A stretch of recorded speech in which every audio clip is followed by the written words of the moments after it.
Kolbrin Bible, Book 5, Book of Manuscripts, Chapter 18, Prayer of Hapu, MAN 18:1. Oh, my Lord of wisdom, I have been laid low by sickness and smitten by every disaster that can befall a mortal man. No priest or diviner and no wise man can deliver me, and by purification and rites, from the great wrath which has descended upon me. I have prayed, I have made sacrifices, I have chanted in procession, I have paid all due tributes, and I have not cheated any man. Yet, though everything I have done was good, all men avoid me because of the presence of evil about me and the shadow of misfortune that hovers overhead. Am I a man deluded in thought? Can it be that the things men dream to be good are evil in the light of your greater insight and understanding? MAN 18:2. My plowlands and pastures are like a woman without a husband, and I diligently search my heart to discover wherein I have failed. That this should be my lot? Am I the prey of powers and causes beyond my understanding? Oh my God, illuminate my heart with wisdom, even as your glorious shield lightens our path through the day. I seek an answer so that I may understand, but I am mocked by the muteness of silence. I speak from the inner recesses of my heart and say, how shall I commune with my God? Where shall I seek him? What offerings will he accept? I ask others, but they know not. I seek the counsel of the wise, but they talk in riddles. I am told that my wickedness is the barrier between us, but what have I ever done to hurt you? What could I, a mere mortal man, do to have ill effect upon the greatest of all divinities? If in my ignorance I did wrong in your sight, it was not my will. It was an illusion. It was thoughtlessness, bad temper, or beer. The weak are led astray by stronger men, even when asleep. Men are led astray to sin. Therefore, O Mighty One, overlook my errors. How shall I call upon you? O my God, I, who have served you well, I, who am the ever loyal and loving one, I, who have remained constant under oppression and adversity. MAN 18:3. I have faith, though not without doubt. Yet I am not dismayed. I can see that to progress man needs both, for he who has but one unleavened with the other is easily misled. Though no sign has ever been given me, I am not cast down, for I have known one who has enjoyed the full splendor of inner vision and the communicating ability. Where do we differ, he and I, in your sight? I search my heart truly and can find no great wrong done to others. What small wickedness I have committed have been done in hot-headed haste, or while led astray by strong drink, or in thoughtlessness. I have never willfully done harm to another fellow being. MAN 18:4. What is there in man that sends his thoughts afar, seeking the unknown? Who first struck the spark of life and sent it forth on its mission to fill the earth with its glorious burning flame? My pen sets down these words, and behind the pen is my hand. Behind the hand are my heart and will, and behind them, my loving spirit. What stands at the other end of the chain?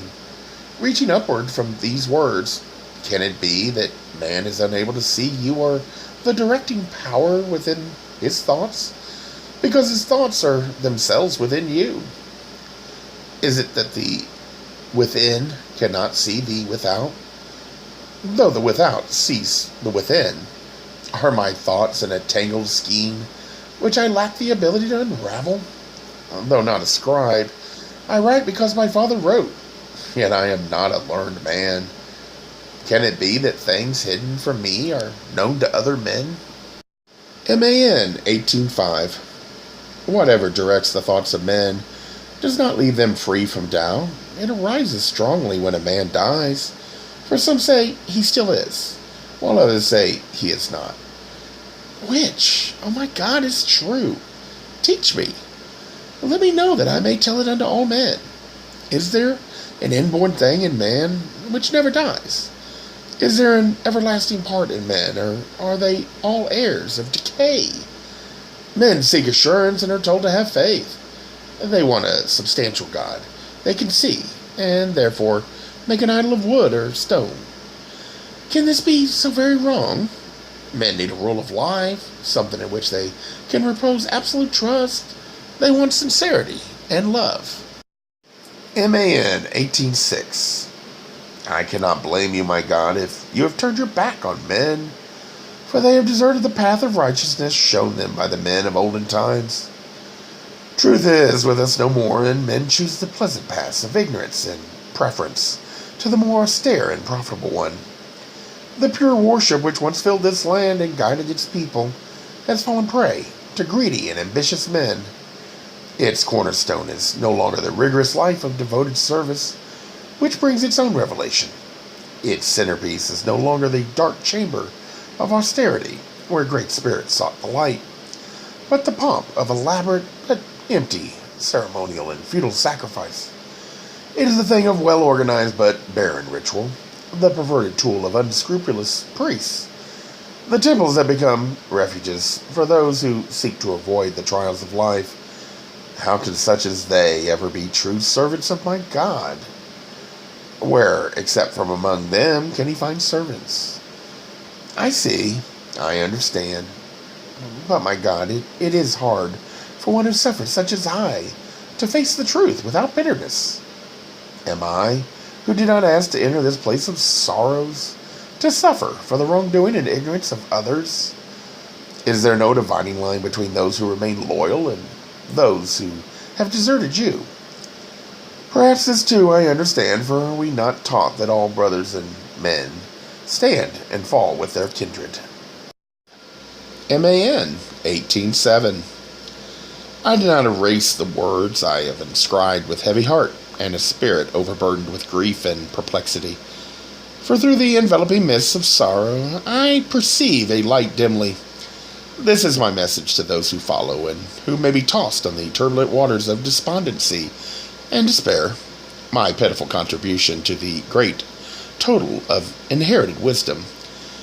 If you seek God and find him not, then the blame lies with men and not with God. For the spirit of man has begotten something which has stepped between to stop the ears of the everlasting inner man.